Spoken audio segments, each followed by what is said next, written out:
Thank you very much. Alongside Craig Button. Craig, a second consecutive night where World Junior hopefuls can show their stuff to the coaching staff. It was a pretty spirited opening scrimmage on Saturday, maybe a bit choppy, as a lot of these guys hadn't played a game in a while. Who do you think positioned themselves well on night one heading into tonight? Well, no question the brilliance of Bowen Byram, and that should come as no surprise. But his enthusiasm for the game was also on display.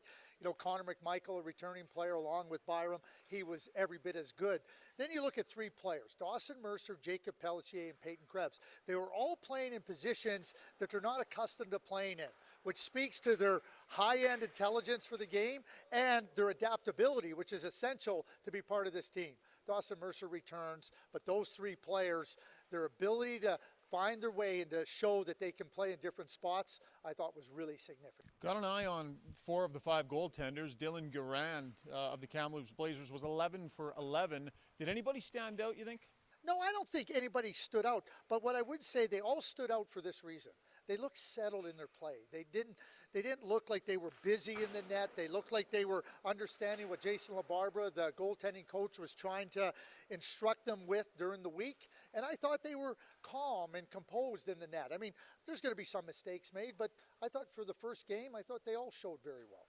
An early thought on 16-year-old Shane Wright. Well, the early thought on Shane Wright is, you know, we know that he's got outstanding ability. We know that he's got outstanding hockey. The details in his game for a young player.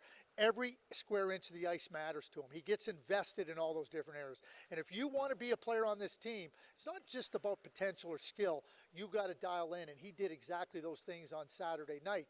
The other two players that I will say, Kirby Dach and Quinton Byfield, they're assured of their spots on this team, but they're in a different place going forward.